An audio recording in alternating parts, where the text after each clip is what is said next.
You know, we've all heard it a million times. Losing weight is this super complicated, uphill battle of diet plans and brutal workouts. But what if I told you that's not really the whole story? What if there's a way to set yourself up where it's almost impossible to fail? Today, we're going to flip that entire formula on its head.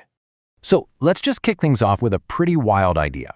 What if all the stuff we obsess over, the diet, the exercise, is just a tiny little piece of the puzzle? This idea suggests the real secret, the other, get this, 500%, is just consistency. It's about simply doing the thing you said you were going to do. It's not about having the perfect plan, it's about actually sticking to it day in and day out. So, what does this new formula actually look like? Well, it's a completely different pie chart than you're used to. See that? Diet and exercise? That's only a 25% slice.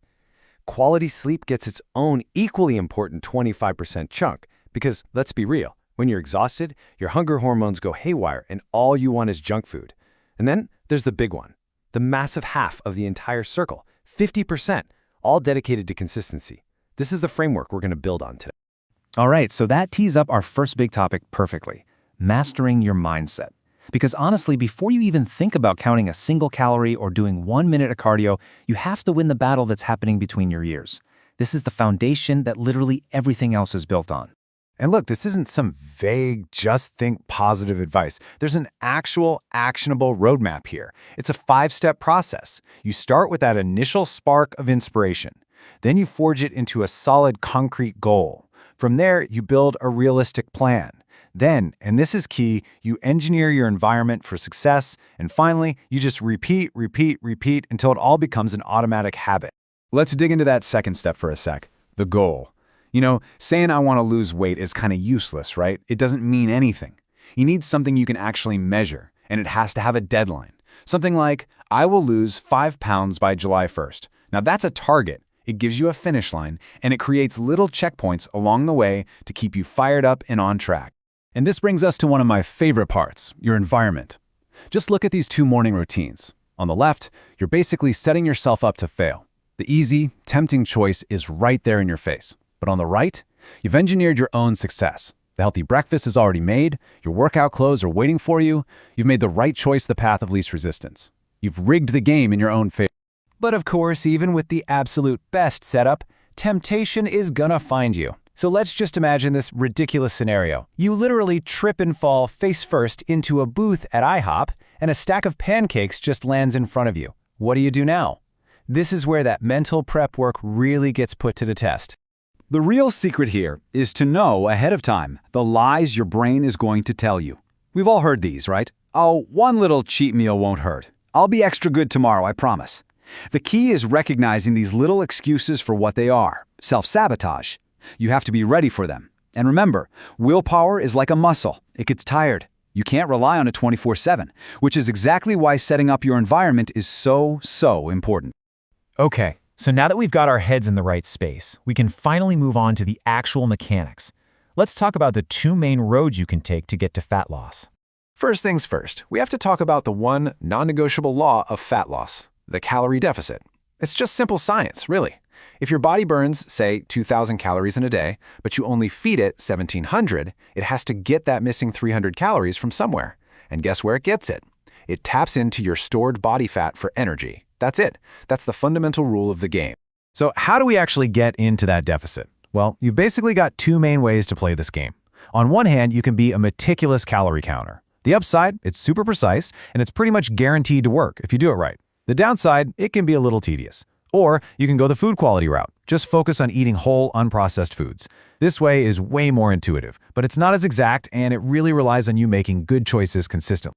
Now, for anyone going down that calorie counting path, here's a humbling little rule of thumb. This one's going to sting a bit, but it's so important. When you're just guessing the calories in something, you need to round up, like aggressively. That peanut butter on toast you think is 300 calories? Yeah, just go ahead and log it as 500. It's a simple mental trick that creates a buffer and keeps you safely in your deficit. And for the food quality folks, this slide is everything. I mean, this picture says it all, doesn't it? Both of these are 200 calories, but which one do you think is actually going to fill you up? A few Oreos are gone in like 10 seconds. That huge bowl of strawberries, though, that's volume, fiber, and nutrients. This whole idea is called calorie density, and it's the secret to feeling full and satisfied while still losing weight. You literally get to eat more food. And this is just a hilarious but really important warning. Look, you can lose weight eating nothing but processed junk, as long as you hit that calorie deficit. But as the source hilariously puts it, you're going to feel awful, you'll be starving all the time, and your health will tank. The number on the scale isn't the only thing that matters, not by a long shot.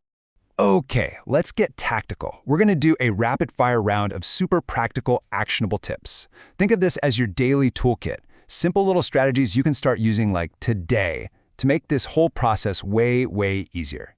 First up, liquids. This is the lowest hanging fruit in the entire game. Make water your absolute best friend. It fills you up for 0 calories.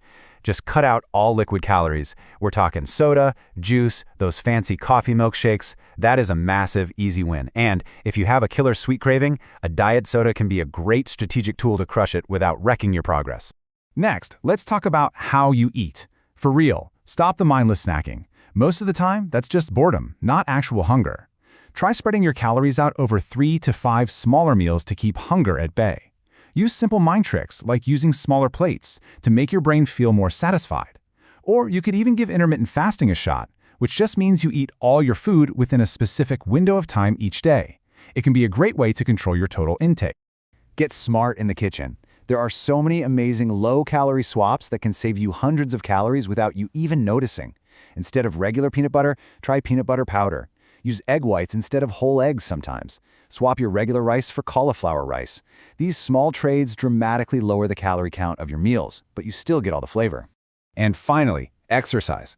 The key word here is sustainability. Lift weights. Building muscle is like upgrading your body's engine. It burns more calories all day long, even when you're just sitting around. Try to get 10,000 steps a day. It's a simple cheat code for burning extra fat. And for cardio, just find something you don't absolutely hate. If you hate running, for the love of God, don't run. Find something you'll actually stick with. Okay, let's bring this all home in our final section. We've talked about mindset, we've talked about mechanics, we've got our daily toolkit, but the ultimate goal here is to move past all the conscious effort and just turn this stuff into an automatic, ingrained part of who you are. And this, right here, is the end game. This is the Holy Grail. It's that moment when you go for a walk without even thinking about it, when you automatically reach for the healthier option, when you actually start to enjoy living this way. It's no longer a diet. It's not just a lifestyle choice. It's just you. It becomes a part of your personality. So as we wrap up, I want to leave you with this one question. You don't have to overhaul your entire life overnight. That's not how this works. But based on everything we just talked about, what is the one small, manageable change you can commit to turning into a habit starting right now, today? Because that one small thing, that's where real, lasting change always begins.